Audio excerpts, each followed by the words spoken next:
Hello, everyone, and welcome to This Week in Fantasy Baseball. I'm John Cutt, and I'm joined again by my co host, Patrick Fitzgerald. Today, we're going to go over the latest news and notes around baseball, cover player performances from this past week, and give some streaming recommendations at the end of the show. But before we get into all that, Patrick, how are you doing? Long time no see. Yeah, I'm doing well. Happy to be back after a couple weeks of some travels and stuff like that. So yeah, I know you guys were holding it down with some good guests, but I'm glad to be back on and yeah, doing well. Fantasy teams, I think, trying to finish strong going into, the All-Star break coming up next month. And real life team, Orioles keep staying a couple games below 500, seemingly no matter how many they win or lose. So, I'm still watching, hoping that they'll get on a little bit of a run, but it's been a little bit frustrating. But that's fandom sometimes. How are you? I'm doing all right. Speaking of real life teams, the Twins have been just awful. They just got dominated by the Tigers today, lost 11-0. But Byron Buxton keeps hitting homers. So that's good for both me and my fantasy team. So I'm appreciative of that. Mick Abel's coming back potentially in a couple weeks, so that'd be nice to have a little bit more reinforcements. At this point, I think the goal of the season is just to have fun because the team is just awful in general. It's not going to make any sort of push towards the playoffs. But yeah, that's how that's been going in terms of fantasy teams. It's been a little rough dealing with injuries here and there, but hopefully, I'm able to get some good stuff going with all my guys. Murakami was like the big injury hit to my team, and apparently now Brent Rooker also might be hitting the IL. So like literally all my power hitters are just like are hitting the deck. So don't love that in my home league. Yeah, Rooker's been a frustrating one for me too. And yeah, that Markami, that's just so much power to lose. O'Neal Cruz is one that hit me a little bit hard. Yeah. It's like he has a cut on his hand. He's going to miss a couple days. Oh, he has two broken fingers. He's out for a month. Yes. That Yeah. one kind of quick 180 on that one, tough outlook there. Exactly. Yeah. And I mean the not frustrating thing, but the A's did play a series in Vegas earlier this week, and basically both teams couldn't stop hitting homers. But Brent Rooker was not one of those players who was really taking advantage of that, unfortunately. So, would have been nice if that was the case, but unfortunately, that's kind of been the way his season has been going, where you just kind of wish there was more happening, and unfortunately, it's just not. Yeah, I woke up that morning. I saw 15 to 14, 12 innings. Let's see what Brent Rooker did. Oh, 0 for 5, three strikeouts. So he Yeah, was not part of exactly. the high scoring affair. No, yeah, super unfortunate. That's been also me and Matt Chapman, who we'll talk about a little bit later in the Mm, episode, where he's been on the bench in my fantasy team, and I've just seen a lot of homers come and go because I'm not starting him. mhm. Bench is better than dropped, I guess, right? Yeah, exactly. All right. Well, before we get into the rest of the episode, just a reminder you can follow our podcast at This Week PL on Twitter. You can send us your fantasy baseball questions to our email at thisweekplpod@gmail.com. Lastly, make sure you subscribe to or follow the podcast on whatever streaming platform you listen to. We're on Spotify, Apple, YouTube. Wherever you listen to your podcast, make sure you follow us and leave a 5-star review if you enjoy the show. We are going to move into injury news and notes. We're going to start out with IL placements. Will Smith of the Los Angeles Dodgers going on the 10-day IL with a neck injury. It was backdated to the 8th, so he's only going to miss about a week from when we're recording this. But that does give Dalton Rushing an opportunity to get more at bats. He's been a really good contributor at the plate, but the unfortunate thing is that he just doesn't have the playing time because there's a guy called Shohei Ohtani who takes over the DH position. And obviously, Will Smith is a good enough catcher that they're not going to split that time 50-50 between Smith and Rushing. Ronald Acuna Jr. going on the 10-day IL with a grade 1 left hamstring strain. Unsure how long he's going to be out. He was out for 17 days the last couple weeks ago when he had another hamstring strain. But with Atlanta kind of just doing pretty well in the National League standings, they might take it a little bit slow for his return, just to kind of be ready for the playoffs instead. O'Neal Cruz, as you mentioned, he's now on the 10-day IL with two broken fingers. Looks like he's out for at least a month, just super unfortunate. He was having a really solid season. Strikeout rate was still incredibly high, but he was doing really good stuff when he was able to get his bat on the ball. Kyle Isbell going on the 10-day IL with left foot plantar fasciitis. He's kind of fallen out of fantasy recognition at this point, but nonetheless, he's going to be out probably for a couple weeks. Who knows with plantar fasciitis? It's always a little bit of a weird injury. Matt Brash, for those in saves hold leagues, he's on the 15-day IL with a right lat strain, likely out for a month. And Jimison Tyone, he's going to be on the 15-day IL with a left hamstring strain, but more likely he's going to be out for a month as well. But yeah, obviously, I think the only notable sort of pickup that you could make from these sort of injuries would be Dalton Rushing. But yeah, it's super unfortunate that some of the bigger names like Acuna and Cruz are going to be on the IL now, joining obviously Aaron Judge as well as one of those big names on the injured list right now. Yeah, I think rushing is really the biggest fallout here. That is something that we're just looking for him to get the volume, and now that he has the volume, hopefully he can run with it. There's some, like Jake Mangum's going to get everyday run, it looks like now at Pittsburgh, but doesn't really have quite enough power to really be relevant. So, yeah, I think, like you said, that's really the main highlight here. Yeah. In terms of returns from the injured list, we have Max Scherzer, who came back yesterday. Wasn't the greatest start, 3.1 innings, 4 strikeouts, 3 walks, 5 hits, and 5 earned runs. His teammate Dylan Cease returned the day before. Much better start from him, 6 innings, 11 strikeouts, 1 walk, 3 hits, and 1 earned run. Matt Shaw of the Cubs returned on Tuesday, but he has not played in the game yet. And so kind of he's just more operating as a utility player. And Francisco Alvarez returned on Tuesday for the Mets. So far, he's played 2 games at catcher and 1 at DH. So the Mets are clearly working his bat into the lineup. And hopefully, he's able to have like a decent season this year. As obviously he's one of those guys who has a pretty decent bat, but has kind of struggled with some inconsistency throughout the years. In terms of other injury news, Turk Skubal, he is slated to return Saturday. So obviously a big boon for those who have him on your fantasy teams. Casey Mize, his teammate, also likely to be activated Sunday. Tigers could move to a 6-man rotation. Also depends on Justin Verlander, who he got up to 86 pitches in his most recent rehab start. So clearly it looks like they're stretching him out to be a starter as well, which could be kind of weird. But it seems like his more likely fit would be the bullpen. But in terms of the bullpen, Kenley Jansen is going to be returning soon. He got up to 93 miles an hour in his most recent outing. So a lot of development for the Tigers with their pitching staff. Other players, Connor Griffin, he's resumed throwing at 75% intensity. So I believe he's dealing with like a lat issue. So still no timetable for his return, but he is, getting closer to maybe going on a rehab assignment. Nolan Shanuel currently day to day with left calf tightness. He was dealing with this last week. And so it's kind of reared its head again. Brandon Woodruff threw 68 pitches on Tuesday in a rehab start. Remains to be seen whether he's coming back immediately or needs another rehab start. Hunter Brown threw 74 pitches in his most recent rehab start, likely coming back next week to start against, I believe it's the Tigers, but that's something to check in the schedule. Jacob Wilson of the A's, he started his rehab assignment last weekend, has played, basically almost a full week of games, so expect him to make his return soon to the Major League roster. Tommy Edman also likely nearing a return. He's actually returning from off-season ankle surgery, so he has not played at all this season. He's about halfway through his rehab assignment, has played 11 games, I believe, and, could basically be more of a super utility guy for the Dodgers right now. Alejandro Kirk could return soon for the Blue Jays. He played 8 innings at catcher in his most recent rehab start. Seth Lugo, unfortunately, got hit in the head by a line drive a couple days ago. He's currently day-to-day, has not officially been put on the 7-day IL list for a concussion, but that's something to just keep track of for sure.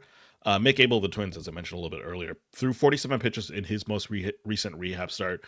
Likely needs at least 1 to 2 more rehab starts before returning to basically get fully built up. As we mentioned, Brett Rooker, he's currently day-to-day with knee soreness. And the way that the A's kind of talk about the injury, it seems like maybe an injureless trip for him could be on the horizon, but hopefully that's not the case for him. Matthew Boyd, he had a setback in his return from knee surgery. He did like the full 3-week rehab assignment, and it was set to return, but it sounds like the Cubs are actually going to be not activating him just yet. Garrett Crochet, a little update on him. Sounds like he's going to be out for a little while longer. There's still no timetable for his return, even though initially it seemed like the lat injury wouldn't be that severe. It sounds like it's actually a little bit more serious than we all initially thought.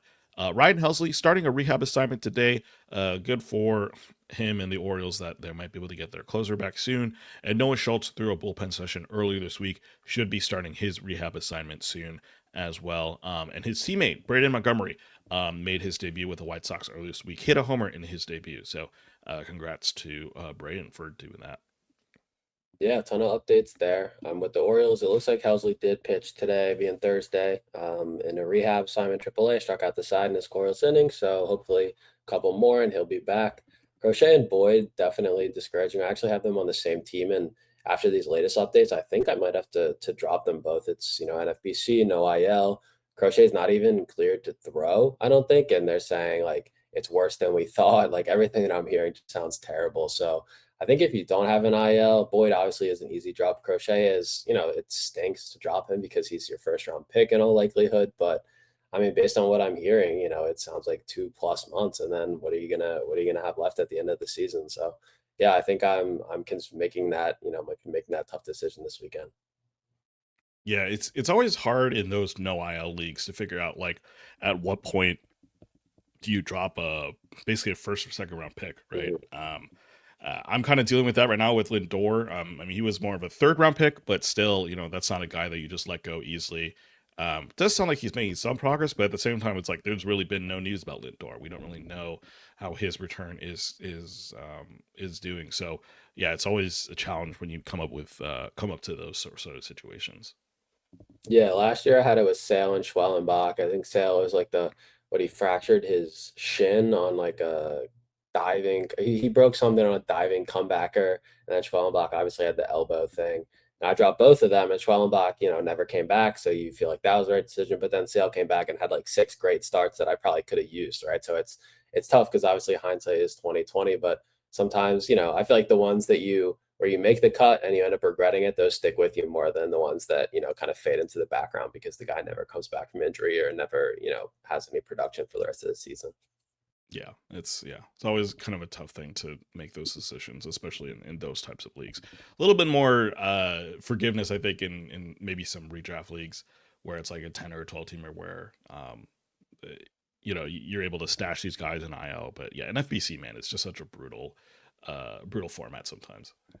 It can stick with you when you compare the guy you cut to the lack of talent that's usually available on the waiver wire. Yeah, exactly. All right, well, that's going to wrap it up for our news and notes. Moving on to player performances. We haven't really done this segment in a couple weeks, so it's nice to get back to our normal schedule. But yeah, who you want to bring up on Friday? Yes, we will get back into it with a guy that seems like has maybe been a thorn in both of our sides for this year so far. What's happening, everybody, was Ryan Clark's hitter recap on the 5th, which is for Matt Chapman, and that is the guy we're going to talk about, Giants third baseman, of course.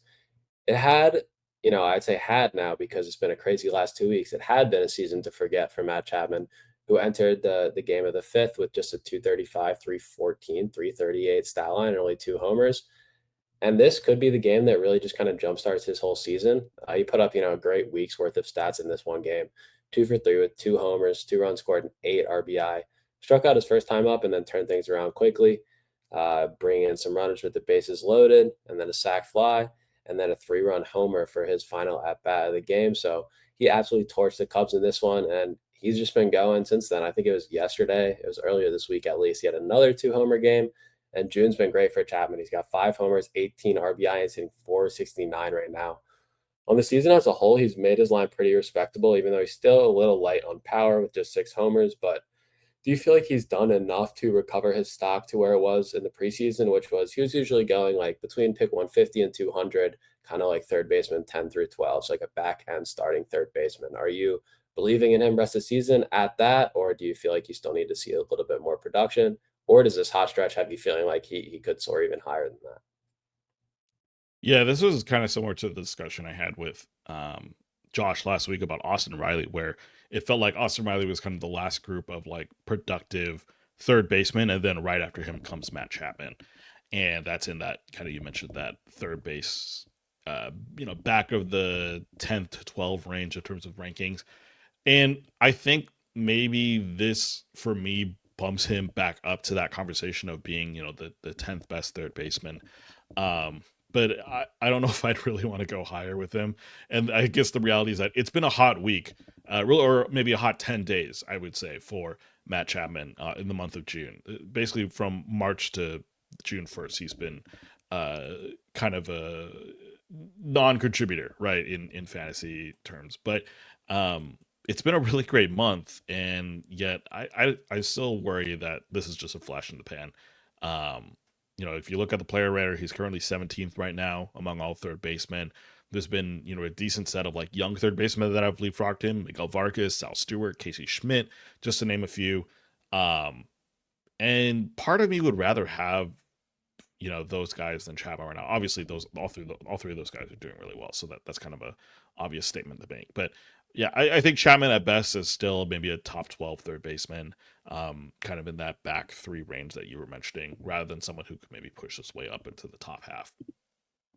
Yeah, I think that I do generally agree with you. He hasn't stolen a single base this year, and I know the Giants' offense has picked it up lately, but still, they do seem to be a below average offense, which is going to hurt his counting stats. So, if he's not going to, give us at least those chip in steals that he's given us the last couple of years, I do have a hard time seeing him like crack into the top 10 at third base.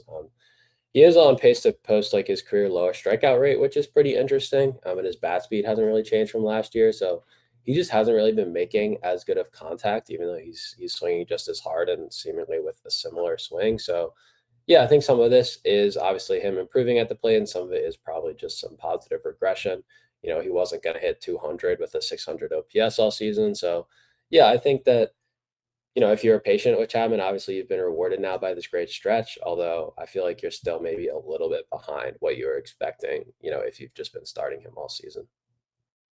Yeah, and I mean, ultimately, I kind of hedged on this because I think in the league that I have Chapman in, I actually also have Manny Machado. So it was more of Chapman being like you know, the the the safety valve, so to speak, in that case, rather than like the guy that I want to have as my main starter. Now that being said, the Machado has not had a great season either, so that has not really worked out well for me. It was a great draft strategy. In reality, though, it has not been the best result. But I just think that at this point he's just like an okay starter, but there might be some occasional waiver wire guys that are going to be better than him as the season goes along. Yeah, I think if you do see him out there though anywhere, definitely grab him in case his heater is kind of a sign of things to come. Yeah. On the pitching side, someone else who has just been on a great run lately, Stake Brandon for Brandon Young was Nick's SP roundup. But I'm going to talk about Reid Detmers actually. So for the Angels, he was at the Dodgers in the LA battle in this one. He took the no decision, but he went six scoreless with two hits, two walks, and six strikeouts, 14 whiffs, and a 33% CSW on 91 pitches. And Demers, yeah, he came into this tough matchup unintimidated. He had his velo up on his fastball a little bit, sitting up a tick at 95, and he just kind of dominated with that pitch in the zone. Got 11 whiffs and some batted ball luck too. 11 out of 13 outs on balls in play. Even though the rest of his arsenal, aside from the heater, was not really that sharp. No command of the slider, which is something that Nick has been concerned about in the past. Changeup and curveball kind of went in and out. So he only had 47% strikes on his secondaries, which is pretty rough. And Nick felt like the fastball was really just enough to cover up rather than kind of a well balanced performance here from Detmers. He felt like it was a time to sell high, but he also just spun seven innings, I think, with two base runners and no earned runs against the Astros. So another strong offense that he dominated. Even still, that was just got his ERA down to almost exactly 4.0 and his strikeout rate close to 30%. So the skills here are kind of hinting at Detmer should have a better ERA than he does have. But at the same time, Nick is saying that he feels like now might be the time to sell. Where do you kind of fall? Do you look more at the ERA estimators and think there's some positive regression coming here? Or do you think that the skills are going to get worse, so you should probably sell now? Yeah, it's kind of funny because like for today's Wednesday's play performances, I want to talk about Chapman and Tempers, and it was like, oh well, you took him, so can't talk about him again. Had a But lot yeah, of I good wanted to ask games. about Yeah. yeah, I want to talk about Demers too because yeah, it was his game yesterday was incredible. 7 innings, nine strikeouts against Houston, Mhm. um, no walks, right? Only gave up one hit, and it's one of those things where like clearly the skills are there with the strikeout rate. The whip is also incredible right now for him, um, but part of me just thinks like the volatility is the part that I can't really love, right? He has six quality starts in 14 total starts. He only has two wins, which I mean, he plays for the Angels. We don't really expect that much from him in that department. But I think the six quality starts really just speaks to the fact that like Yeah, he's not really the most consistent guy. And so I think if there's someone who's willing to take Detmers off your hands in this case, then sure, I would definitely do that. I also wouldn't mind holding in the sense that you just know that, like, even though he's going to get you a lot of strikeouts, those strikeouts are going to come with maybe some not so great ERAs, not so great ratios. He's going to give up. He actually hasn't given up a lot of homers this year. Actually, that's maybe the kind of interesting thing for him. But that ERA is just really, really high and not something that I love. But the strikeouts on the whip are still pretty solid. So, if you're willing to kind of tolerate maybe the lack of any sort of wins or quality starts from him, and the lack of like a reliable ERA, but a good amount of strikeouts and whip help, then I could see a reason for wanting to hold on to him. Yeah, I think, you should be open to offers for sure. I do think it's not necessarily realistic. So he's got a career best strikeout minus walk right now at 22%, which is pretty much elite. But last year in the bullpen, it was 21%. So I just have a hard time like believing that his skills are going to improve moving from the rotation or moving from the bullpen to the rotation, excuse me. His velo is down like 2 ticks on pretty much all his pitches. He's getting fewer swings and misses, but not fewer strikeouts. So I think that he can be like a strikeout per inning guy, maybe slightly more, but I don't think that the 29 to 30% rate we're seeing is necessarily sustainable. So yeah, I think there is some ratio risk here. And if you play in a wins league, you know, strikeouts is really Detmer's most reliable category. If you play in like a quality starts league or something like that, where he's going to deliver a little bit more in that department than wins, a little more value there. But yeah, I think I'd be open to offers. I'm not, you know, yeah, I'm not running away from it necessarily, maybe like Nick is saying, but at the same time, he's a guy who consistently kind of underperforms his ERA estimators. So I wouldn't look at his 2.87 FIP or 3.45 xFIP and just think, oh, he's been super unlucky. That'll change because that's kind of what his whole career has been. And we're at 500 innings now, so it's not like a small sample type thing. Yeah, I mean, I'm just looking at our pitcher list sort of career stats for him. He's got a 4.17 career xERA compared to a career 4.65 ERA, right? So Mhm. part of this just feels like, hey, the strikeouts are really going well for him. He's also doing a really good job in hit suppression this season. BABIP is also a career low at 273. So there are some things here where you look at, some of these stats. Like, yeah, it feels like he's getting a little lucky. He's doing hit suppression, which is really, really good, but there isn't really necessarily something to point to that being the case. Like you mentioned in this start that you're talking about, his fastball was really good. Well, in this start against Houston, his slider was really, really good. It didn't give up a single hit, I believe. Yeah, 4 balls in play, 4 outs. Had 6 with 10 called strikes and 33 thrown. But if he only has like 1 or 2 pitches, or just really one pitch working, and all the other pitches are kind of, doing enough to get him by, that sometimes screams a little bit of volatility. All right, moving on to Saturday's games. We're going to look at hitters with the Count of La Monte Cristo by Kevin O'Brien, talking about Lamont Wade, who was signed and then injured, I believe. So kind of unfortunate for him, uh, you know, being able to get the major league contract again, but then going on the 10-day IL, unfortunately. But we're not going to talk about Lamont Wade. We're going to talk about Dominic Canzone. He went 3 for 4 with a double, a homer, a run, and 2 RBI. He's had a nice little breakout season, showing that last year's 141 WRC plus was not a mirage. He did that in 82 games, had 11 homers. This year, he's got 8 homers through 60 games so far. He's slashing 277, 343, 520, which is pretty good. It's good enough for a 144 WRC plus. He's also managed to cut the strikeout rate by a little bit this season. He's currently the everyday DH for the Mariners too, so it's nice to see him get basically consistent at bats in that offense, even with home games at T-Mobile. But yeah, I mean, just looking at kind of the player that Canzone is, I'm looking up his positional eligibilities because he's played so much at DH this year. It looks like he's just outfield eligible. So, kind of with that understanding, what league depth are you looking at potentially picking up Canzone? With these decent ratios, okay homer numbers, okay average numbers. This is the guy that you'd want to target even in a 12-teamer. Yeah, I think it's 12 team, 5 outfield. 12 team, 3 outfield. I think he's, still flying on the wire unless it's like a great, week stream or something. I did add him in one of my OCs for the week where my offense is kind of weak. I think they had 7 road games and 6 of them were righties. So, like that kind of matchup string for him and both Luke Rayleigh too. But yeah, I think that's kind of where the utility does stop. He just the volume can be tough. He's played in 60 games, which is, almost all the Mariners games, but he only has 166 plate appearances, right? So the Rayleigh and Canzone, the Mariners will pinch hit them a lot in the middle of the game. So even if he gets the start, it might not be a full game. So you just got to be wary of that. But yeah, the production on a per plate appearance basis has been great. He does have really good power. He's got good bat speed. He has an elite barrel rate, 16%. It's really impressive. So yeah, I think I might hold him, in my 12 teamer if, I want to cut. I think it's like Dalton Varsho and Gavin Sheets or some of the other guys that I have, and they play more, but they're struggling. So yeah, I think Canzone is maybe a guy, a hold in 12 team five outfielder, but you're not necessarily starting him every scoring period because of the matchups or maybe like a tough home series or something like that.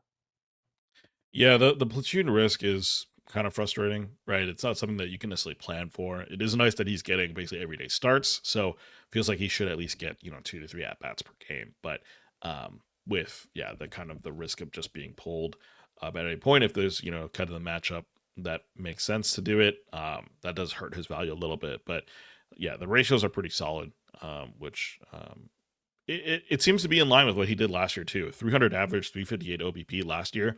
So those are actually numbers that are better than what he's doing right now this season. But with kind of the increased power, increased counting stats, that is a nice thing to have from him.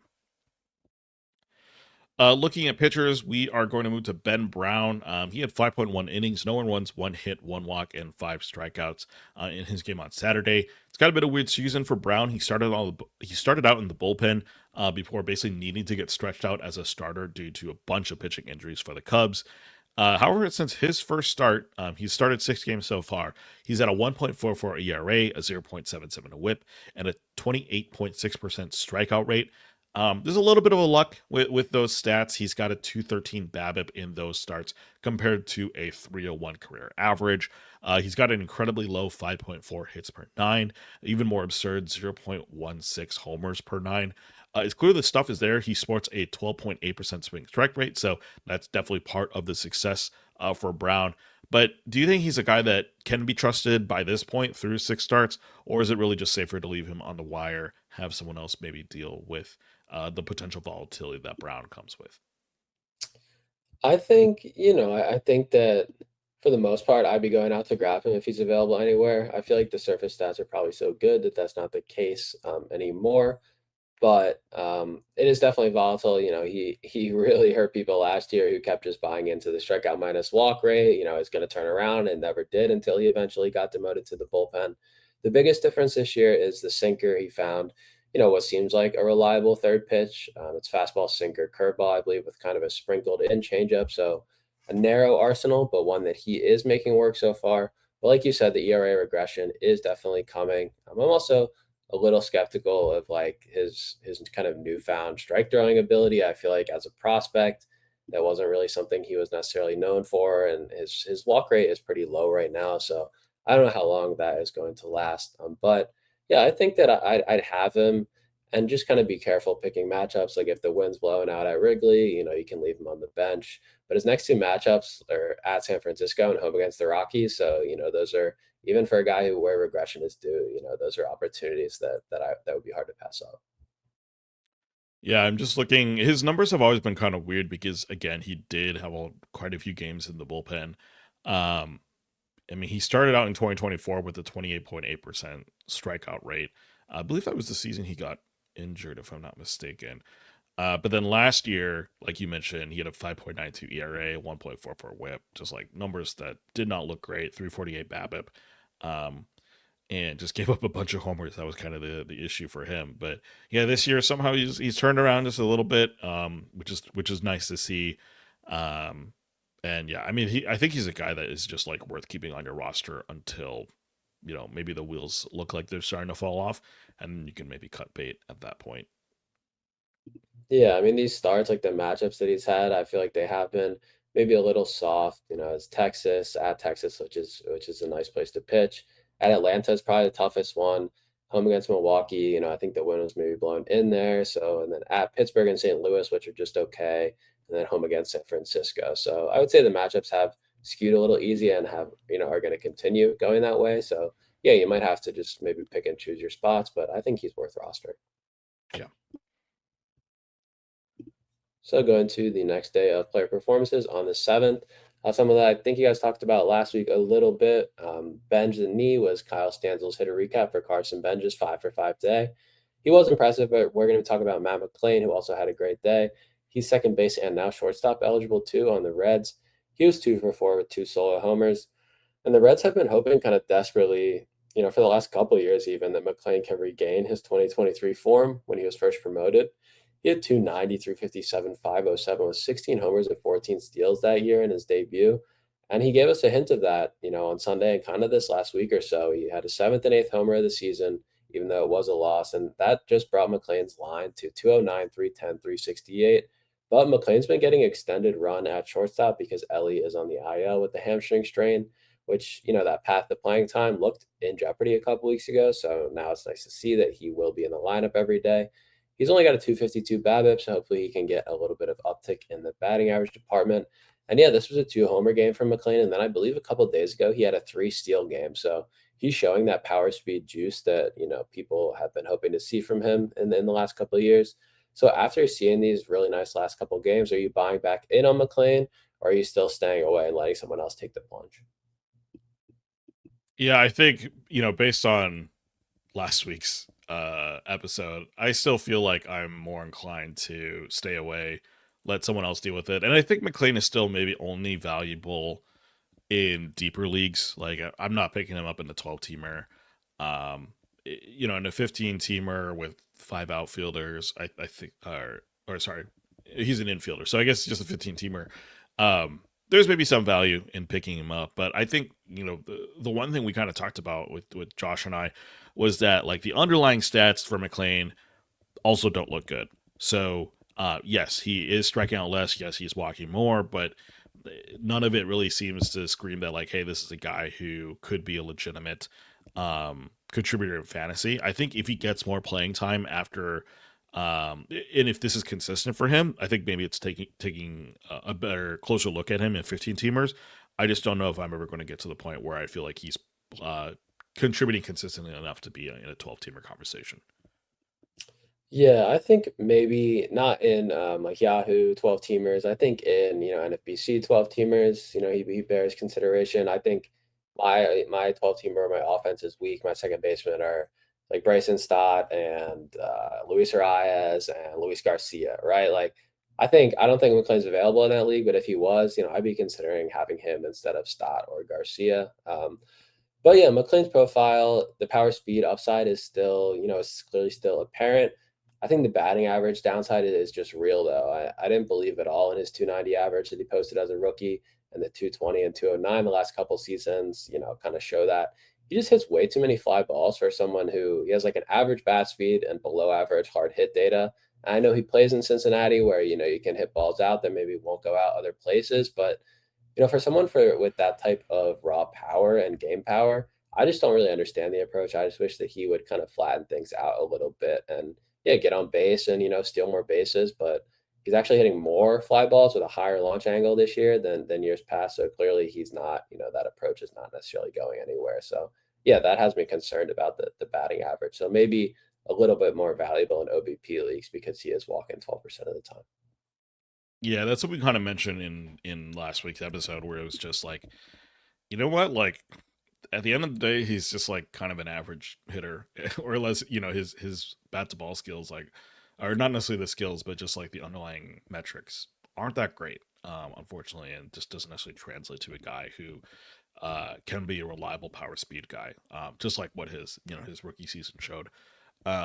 But hey, if he gets more playing time, he gets more time to work these issues out in the majors. I think that can only help him.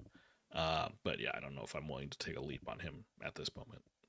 Right. His bat speed is up 2 ticks from last year. He's making more contact, so he's clearly a better player than he was last year. But that's not a high bar to clear necessarily. So, it's not to say that he's all becoming an all-star again. It's just that he's becoming a little bit more viable because of these improvements. Yeah. So on the pitching side, another guy who has been definitely frustrating managers this year. Cameron might know a thing or two. Was Nick's SP roundup for Noah Cameron. He's on a great run, but I'm going to be talking about Emmett Sheehan of the Dodgers. He was at home against the Angels in this one, seemingly a good matchup, but he took the loss in a super short outing. 1 1/3, 2 earned, 3 hits, 2 walks, and 2 strikeouts. 10 whiffs and a 29% CSW on 49 pitches.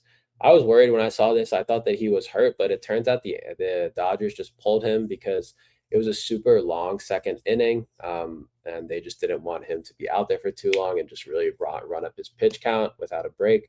So they took him out. It was Nick Madrigal had a 14 pitch at bat that ended in a walk, and three other batters averaged six pitches per plate appearance. So Sheehan was just kind of overworked in the inning. Nick feels like we should just ignore it, and just move on to Sheehan's next outing. Are you kind of taking the same approach if you have him anywhere, or are you just, considering dropping Sheehan somewhere?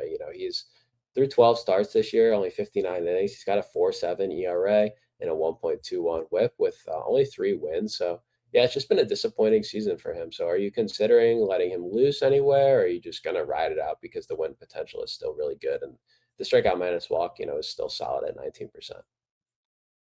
Yeah, I think it's to me, it's probably just like the win potential and the strikeout minus walk that you mentioned that probably has me hanging around just a little bit. Right, like the skills look really good. They're just not translating to really good ratios. Part of this is he's giving up more home runs this year. A home run per nine basically is up to 1.67. But I mean that's kind of bounced around for him in his couple of years in the majors. So hard to say whether that's just kind of who he is or if that's something that he's regressed in this season. Does have a higher BABIP this year, 292 compared to a career average of 259. But again, he's only pitched in 40 games and 193 innings, so who knows what his real BABIP is there. So yeah, part of me just says like, hey, the skills are good enough that I'm willing to hold on to him and see what happens. Um, he still plays for the Dodgers, who are the second best team in the National League, right? Like that's going to count for something in terms of wins and the run support that he gets. But he is probably, I would say he's maybe on a little bit of thin ice, but um, I still look at all his starts and it's just like, there's been more good than bad, and I really can't complain about that if I have him on a team. Yeah, I think for me, 12 team is kind of the shallowest that I play. I'm not ready to drop him there yet, but he's kind of sliding down my pecking order. I feel like when I'm looking at my teams, I usually want to have a good sense of like who's the first hitter I would drop if there's someone I want to add on waivers, and who's the first pitcher I would drop if there's a pitcher I want to add on waivers. And Sheehan has kind of been getting closer and closer to being that, first pitcher that I want to drop, even if he's not quite there yet. So the one league I have him, I think I just dropped Nick Lodolo just because he's been awful since he came back from the injury and, tough place to pitch. So obviously I prefer Sheehan to him, but he is getting closer and closer to that. And these leagues I have Scooble in too, right? So Scooble's going to come back and that pitcher is probably going to get cut. So then, yeah, Sheehan might be up on the chopping block next. So I'm definitely going to be watching his next couple outings very closely. And the 6-man rotation, right? You're not going to get really 2 start weeks out of him. So that hurts a little bit too. Yeah, that's true. You don't get the win chance that you might have with other guys. Yeah, to me he's a lot like Trey Savage right now in the sense of like he's that last guy, like the guy that you're talking about, where I'm willing to thinking about dropping him. And Sheehan for sure, I think is I think he was dropped actually in my home league, which is an 11 teamer, so basically he plays like a 10 teamer. Um, and I was like kind of hesitant to like basically like go out and grab him because I was like like I don't know if I like him more than the Savage, for example, right? And even though the ratios look pretty decent, the strikeouts are pretty comparable between the two. Um, I don't know. Savage has maybe a little bit more potential to be right now, but who knows? That might change a little bit if he keeps walking dudes. Yeah, what do you have, like 7 in his one of his most recent starts or something? It's crazy. Yeah, it was awful. All right, moving on to Monday's games, I believe. We are starting with Weekend at Ernie's by Brian Amore. Talking about Ernie Clement, who went 2 for 4 with a homer and an RBI. Clement had a nice couple days over the weekend. Had another homer coming on Saturday as well. Granted, he's just never going to be a power hitter, but he has nearly matched his homer total of 9 homers last season. He's got 7 through 68 games this year. Slash line's actually pretty decent through 304, 325, 464. Again, not a guy who walks a lot, but that's because he also has one of the best strikeout rates in the majors, 9.2%. So really more of a points league guy That would be Clement rather than just maybe your normal head-to-head categories guy. But he does play second base, and with second base being the black hole that it is Clement on your radar as someone to pick up even in 12 teamers, or does his kind of the inability to really rack up the counting stats kind of hurt his value even just by being just an average first guy? Yeah, I think I, watch list him. I was considering picking him up in a league that my infield is 12 teams and my infield is just kind of decimated. Like I dropped Matt Chapman too early, right? Like Gleyber Torres went on the IL, so like I really need help at those infield spots. And I had him on my watch list, and I think someone else ended up grabbing him. So I was looking at him. I think the fact that it was an OPS league as well as average turned me off a little bit. I know Clement has a good OPS right now, but he's more of a 700 guy kind of for his career. But yeah, I think he, in an average league, like he kind of is providing a Luis Arias type profile with more power, right? He's got 7 homers and 9 and 12 the last 2 years. So yeah, I think that second base being the tough position it is, and he probably has third base eligibility a lot of places too, and those are two of the toughest positions. So yeah, I'd be happy to have him on my bench and kind of plug and play when he's in a good heater, or maybe he's like facing an easy lefty or something like that.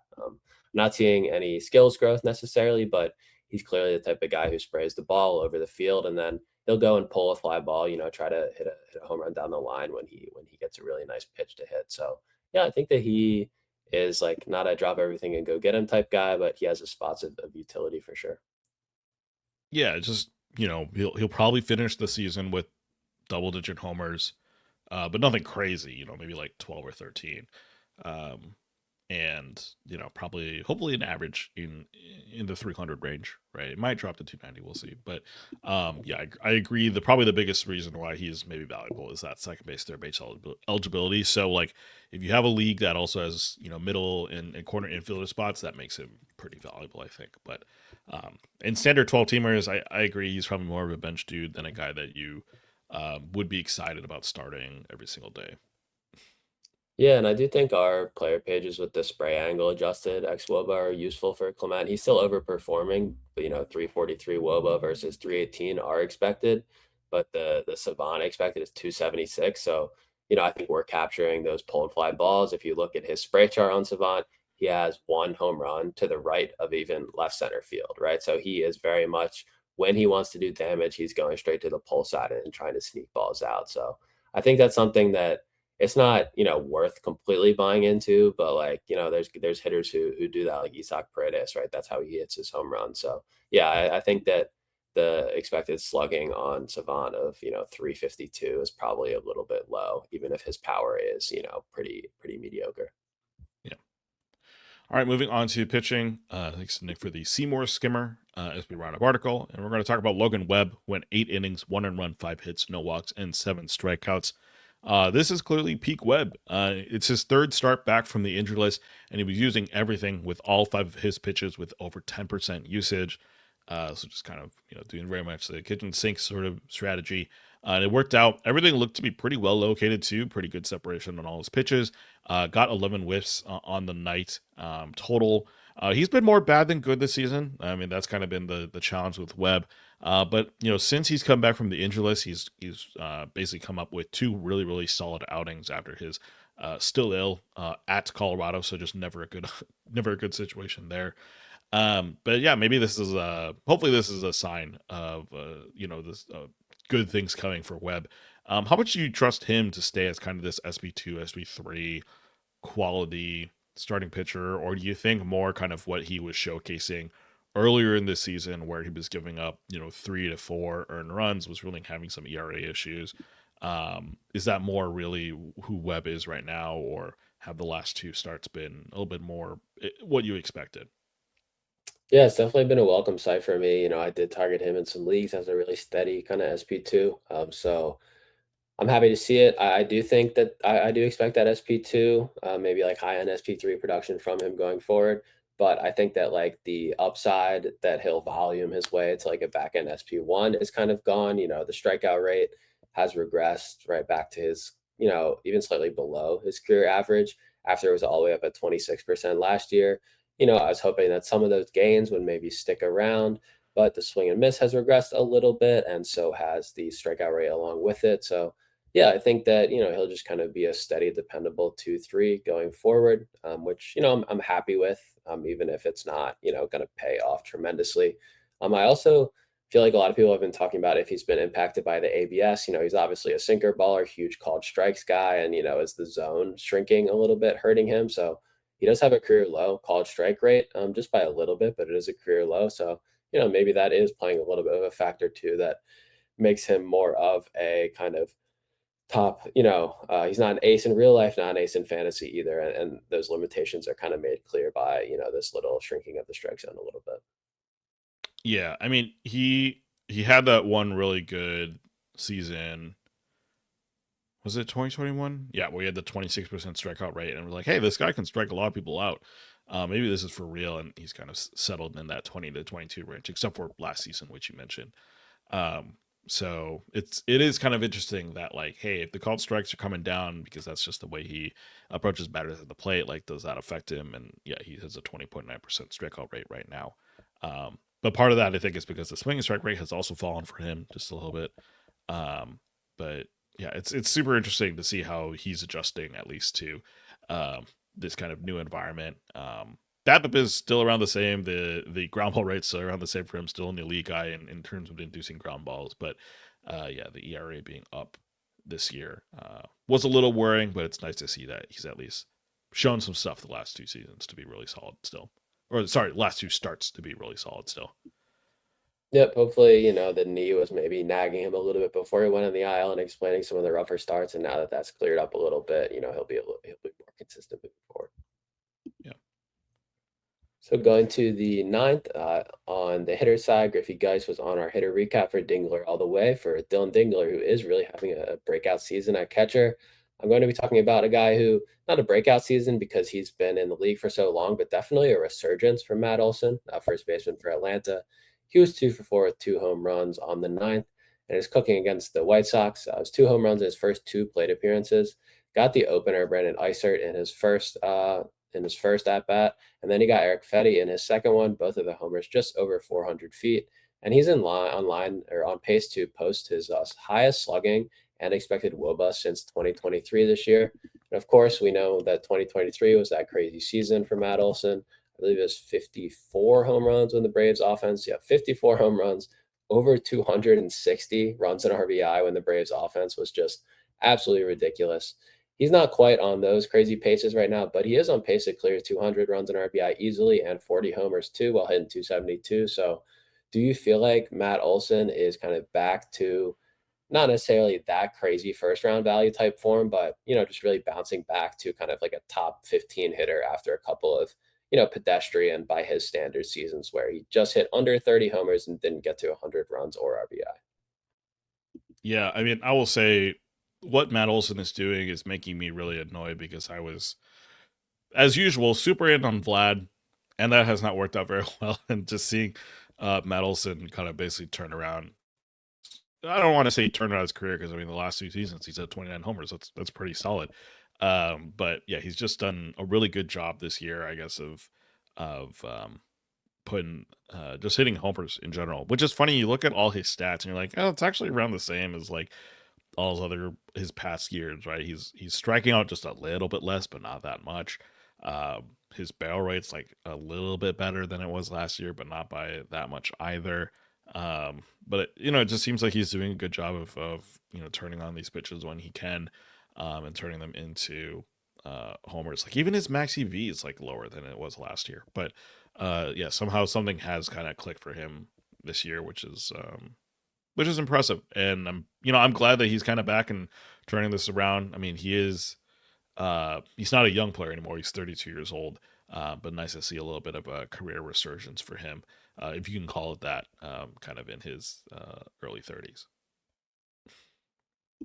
Yeah, it does seem like, not a ton. There haven't been any huge changes, kind of as you would expect for a guy who's such a veteran. He is swinging a little bit harder. His bat speed's up a tick. He's hitting a lot of fly balls, like even more than usual. So I guess he is just kind of leaning into, just being a power hitter. I think His fly ball rate is in the 85th percentile we have on our player pages, and on Fangraphs his fly ball rate it might be over 50%, which is really high. Let's see, 48%, which is on pace for a career high. So yeah, I think he's just kind of leaning into that, and he's back to pulling his fly balls at the same rate that he has for his career after it took a little bit of a step back last year. So yeah, I think he is just kind of maxing out his power hitting ability right now. So yeah, this is nice to see, and I do think it's generally sustainable. Maybe not the batting average at 272, but the power aspect does seem like it is here to stay. Right. The weird, like, I'm just looking at his player profile and nothing jumps out to me as like, that was a massive improvement, you know? Yeah, I guess maybe some of the things you could point to, expected slugging has gone up this year. So, maybe he's doing a little bit better job with just, with, the numbers that go into that sort of calculation, in terms of, barrels and exit velo and all that good stuff. But yeah, you just look at it and it's like, a lot of it's the same as last year.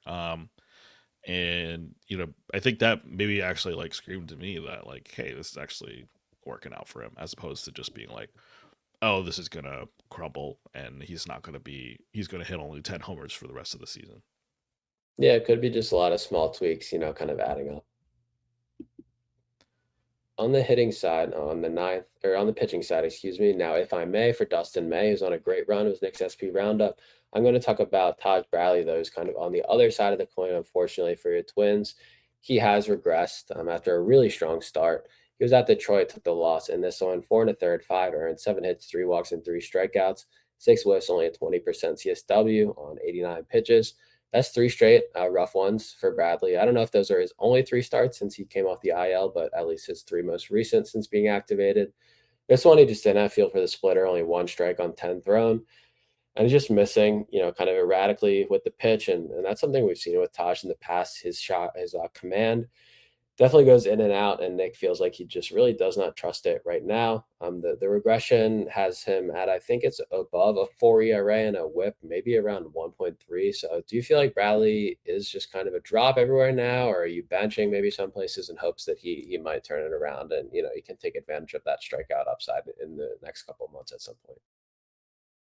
I mean, I've dropped him in a 12 teamer. I don't have a lot of faith in him being consistent. Like, he did look great at the beginning of the season. There's absolutely no doubt about that. Had like 3 straight wins in April. Only had like one start that was above 2 earned runs until he got injured. And even his first start back from the injured list, he looked pretty decent. It was 5 innings, 7 strikeouts, only gave up 1 earned run.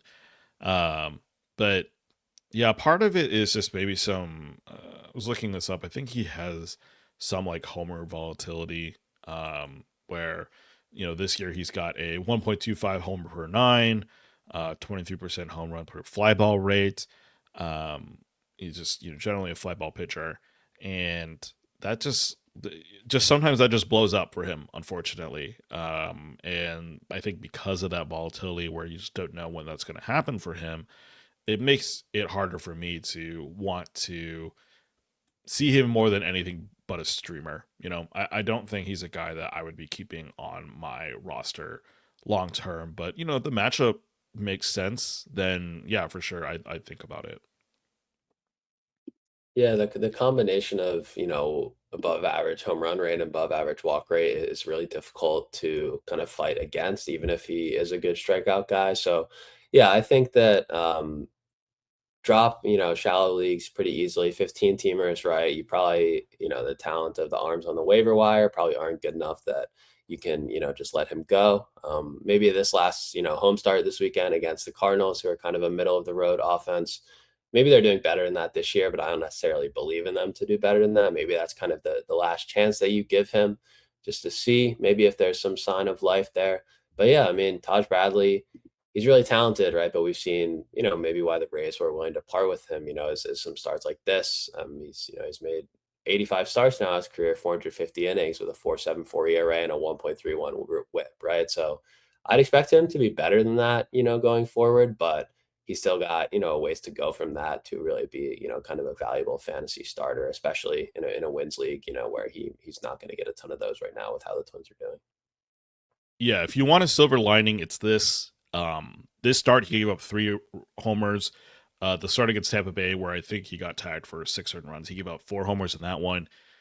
Besides that, he's only had 2 other games where he's given up homers. He only gave up one in both of those.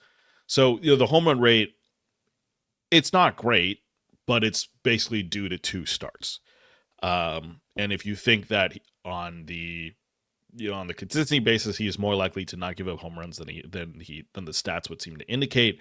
Then maybe you feel better about it. But the reality is, like, even in the starts that he hasn't necessarily given up home runs, he still has had some earned run issues. And so it's not like a perfect, like, hey, he doesn't give up a homer. That he doesn't give up a homer, that means he's going to have a good start. Right? That's just the inconsistent thing with him right now too. Yeah, I think it's, for your roster decision, it's like, am I looking for upside or am I looking for someone who I can use consistently? And if you're looking for upside, you can have Bradley on your team and start him, when you need to. But if you're like in an injury pinch or you just don't want to leave any starts on the bench ever, I think that he's the guy who you probably won't. It'll be too much of a headache to have him on your team. Yeah, and the walk rate's scary too. 10.2%. Like, just having that on a day in and day out basis is just never a good recipe for a pitcher. No. All right, moving on to Wednesday's games. Thanks to Ben Solo for Jazz in the Park, talking about Jazz Chisholm, who's been stepping up in Aaron Judge's absence. But we're going to talk about Fernando Tatis Jr. 2 for 5 with a homer, a run, and 2 RBI. He hit his second homer of the year. This was actually a walk-off, so nice job for him. You know, really good homer, 106 miles an hour off the bat. So, but it was more of a line drive, which maybe is kind of indicative of Tatis this entire year, where he just hasn't been able to hit homers at all. He hits the ball super, super hard. It's just not going really up in the air. It's more just flatter into the ground. Um, and probably the stat that you want to pull out is the fact that he has a 9.1% pulled air rate. So even though he's got a lot of power, it's not really being translated into the best way to hit homers. And that's maybe okay for Tatis because all the other stats are still pretty decent for him. Just looking up his numbers, he does have a 281 average, 347 OBP. The slugging's not great because he's not hitting homers, but he still has 15 steals to boot. So, if you just kind of disregard the homer number and really some of the other counting stats, he only has 25 runs and 21 RBI. He has second base eligibility, which is really awesome. But basically, he's a guy who has really good average, really good stolen base numbers, and plays second base. And to me, that still feels like a little bit of a letdown from where he was drafted as earlier this season. So, with your kind of looking at who Tatis is and the second base eligibility piece for him, is this a guy that you're still willing to hold on for the rest of the season because of how bad second base is? Or are you kind of looking to trade him and maybe take advantage of the fact that maybe other people want him because he now has second base eligibility? Yeah, I mean, I think anytime you have like a struggling, highly drafted player, it's good to listen to offers. I don't think you should just put your head down and say he's going to get better because it's not that obvious that he's going to get better because of all those, swing changes and batted ball profile changes that you're talking about. I do still feel like because of the good eligibility and the speed and average, I'd be hoping to get like a top 60 player back. And I just don't know if someone's gonna give you that, for a guy who's on a basically a 5 home run pace. So yeah, I think that, I'm open to it, but I think that he's offering enough in some other categories that, I'm not just trying to sell for anything. But yeah, there's he's not making a good case for convincing us that his homers early in his career were not because of the PEDs that he was busted for. Like this is, he hasn't cleared 30 homers since he got busted, and he's clearly regressing now. So it is concerning. I'd be lying if I said that I saw this, drop off completely coming. But yeah, this just tells you how much, how important it is to pull the ball in the air unless you just have crazy pop and can hit it out to all fields. Yeah, I mean, it reminds me, unfortunately, a lot of Vlad, who I think has 5 homers on the season. Who they hit the ball super hard. Tatis has a 114 max EV, but he's got a 3.5 degree launch angle, so it's just flat or into the ground, and it's just not turning um into homers. Which, like, again, homers aren't everything, right? And maybe he's making these swing changes in an active reason to increase the average, but I mean, he's hit for really good average before. and still was able to have power as well. So it is kind of weird that like this season of all seasons that the launch angle has just absolutely cratered, and he's just not making, and he's just not lifting the ball more. Maybe is the way to think about it. Right, and it does tell you that, not all barrels are created equal, right? He still has an above average barrel rate despite all the ground balls and an elite hard hit rate, which obviously doesn't consider launch angle. But if you're hitting a lot of those barrels to the center of the field, you got to hit them really, really hard for them to get out. I do think the power will, of course, pick up a little bit. I feel like San Diego, it's a little tough in the beginning and end of the season, but I think it plays a little bit more to hitters in the summer months when it's pretty warm there. So I wouldn't be surprised to see him, get to double digits, but that's still Fernando Tatis' second round or first round pick. We're talking about hopefully getting to double digit home runs, right? So that does tell you how much the profile has changed. Yeah, and the bat swing metrics seem to agree with it. His attack angle has um, increased, or sorry, has decreased basically as years gone by. Um, and you think that'd be something that you could fix, but maybe that's just not the case for Tatis, unfortunately. All right, moving on to pitchers. Thanks to Nick for the scoring on the Cobb SP roundup article. Actually, I think it was scoring on the Rob. Which was talking about Robbie Ray, who he thinks is pretty much a drop at this point, which is kind of unfortunate. He was having a nice season. But we're going to talk about Parker Messick instead, another guy who actually dealt with a pretty poor start. Going up against the Yankees, who still dangerous even without Aaron Judge. 5.2 innings, 4 runs, 5 hits, 3 walks, and 4 strikeouts. Yeah, half of his 3+ earned run games have come in his last 2 games, which is actually kind of an impressive number. But he's just it hasn't been that great of a year for him, or sorry, not great. It hasn't been that great of a 2 weeks for him. This start was kind of a result of his changeup really not being effective at all. Only had 1 CSW on 27 thrown.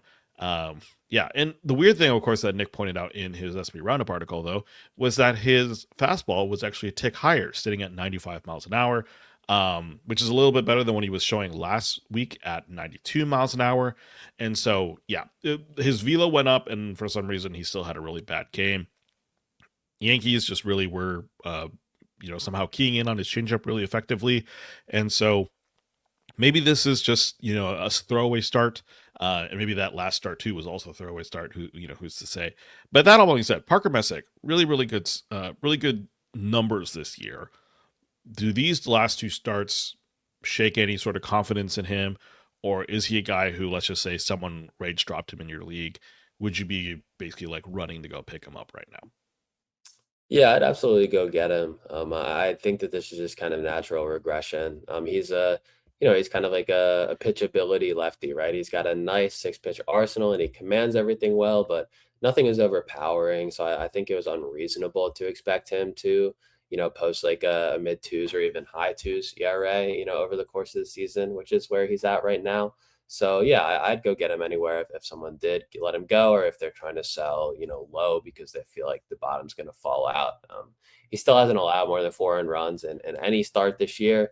It has just kind of been super consistent. Yeah, he's gone 5 innings every single game. So I think that kind of consistency, with this little more strikeout upside that we're seeing from him this year, makes him a really useful kind of mid rotation arm. So yeah, I don't unfortunately have him anywhere, and that's something I've been kicking myself for. So this regression wasn't surprising to me. I didn't, have to deal with it anywhere. But yeah, I think that he's just kind of a solid, mid rotation type guy. And I don't think that these couple starts have really changed my outlook of him all that much.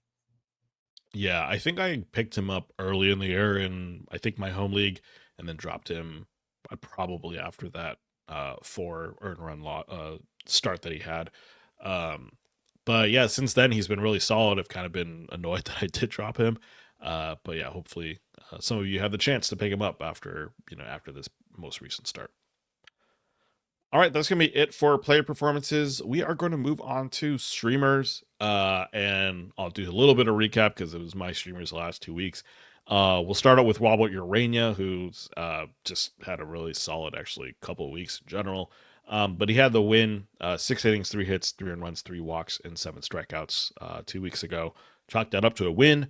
Michael McGreevy of the Cardinals, no decision in his first start, 6 innings, 5 hits, 2 runs, 1 strikeout, and a no decision in his second start as well. But it was a little bit better in terms of the strikeouts. He had 6 innings, 5 hits, 2 runs, no walks, but 5 Ks in that one. So chalk that up to a win as well.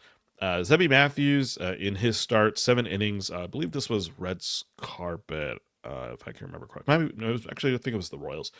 7 innings, 5 hits, 2 runs, 4 walks, 2 strikeouts. So even though the strikeout numbers are a little bit down, overall still a pretty good start from him. So chalk that up to a win. And David Sandlin did not return at all. 4 innings, 8 hits, 8 runs, 4 walks, and 4 strikeouts in his first start against Minnesota. And then 3.1 innings, 3 hits, 3 runs, 3 walks, and 6 strikeouts in his second one. So even though the strikeouts were nice, the rest of the start not so good. So overall, 3 wins, 1 loss. So that brings our record up to 14, 10, and 7. 7 pushes. And last week we had Walker Buehler. He had an okay first start. I believe he gets his second start this weekend. Gage Jump has Rocky Road coming on Saturday, but this start is going to be in Vegas. So I didn't know that to start out with, and now I'm a little more scared about that one. That might not work out very well. And then Dustin May, he was the title boy 2 days ago for Nick's SB Roundup article. Really, really solid outing for him. So we'll see how this all works out for those 3 guys next week. Yeah, very, very nice work on the streamer front there while I'm out. Hopefully it wraps up well for you. Next week, I think it's going to be a little challenging. I think there might be no or only like a couple of 7 game weeks next week, so the volume is just a little bit low. So yeah, what I have here is first Randy Vasquez of the Padres, like kind of borderline in terms of rostership for streamer, but his rostership rate is probably dropping because of some poor starts lately. But he gets 1 start at Texas, so I feel decent about that, even if the upside isn't super high. Martin Perez of Atlanta, 26% Yahoo, 28% CBS. He gets a home start against the Giants, only a 1 star week, but a good win chance there. Trevor McDonald of the Giants, 11% Yahoo, 25% CBS. He's supposed to get 1 start at the Marlins, but it is tentative because Tyler Mahle is working his way back from the IL. So make sure you check on that. Just make sure that he is confirmed for that start before you add him. Then last one, definitely the biggest ratio risk, but wanted to get a 2 start guy in there. Is Andrew Alvarez, newly in the Nationals rotation. He gets a 2 start week home against Kansas City for the first one, and then at the Rays, but who are a good offense, but not as good against lefties. Both of these teams are below average in WRC plus against lefties. So I don't think, it's something that I wouldn't be considering in 12 teamers, but, just wanted to get a 2 start option in there for people to consider. He does have, 25% strikeout rate this year. So that's some upside there. Yeah, I will just say Martin Perez, I'm very much enjoying this late career resurgence for him. I very much did not expect him to be continue starting at this point in the year, but yeah, it's kind of fun that he's still doing that. But yeah, and then I'm surprised with the Randy Vasquez. I mean, he's been up and down, but he's been mostly up this season. Really impressive for what he's doing with the Padres. But yeah, rage drops always happen in fantasy, so if he's available in your leagues, definitely go pick him up because I think he's a guy who, at least I think in 12 teamers, probably should be rostered everywhere by this point. I mean, hard to say, depending on your league makeup, but I mean, he's a good enough starter that he's at least earned premium streamer status, I think, by this point. I don't know what you think about that. Yeah, it might not be a hold all year, but obviously there's been some rough outings lately, but it hasn't just been, it's completely fallen apart. So I think he's still, worth keeping on your radar. Yeah. All right, well, that's going to wrap it up for this episode of This Week in Fantasy Baseball. Again, you can find us on Twitter at ThisWeekPL. Send us your comments and questions at thisweekplpod@gmail.com. You can find myself on Twitter at the John Cuh. You can find Patrick at pfitzgerald_99. If you haven't done so already, please subscribe to the Pitcher List podcast feed on Apple, Spotify, YouTube, or wherever else you listen to your podcast, and leave a 5-star review if you enjoy the show. Lastly, sign up for Pitcher List Pro. By doing so, you can join us in the Pitcher List Discord and get advice from all the fantasy experts and writers over there. That's all for this week. We'll be back next week with another episode of This Week in Fantasy Baseball. For Patrick, I'm John, and we'll see you in the next one. Later, everyone.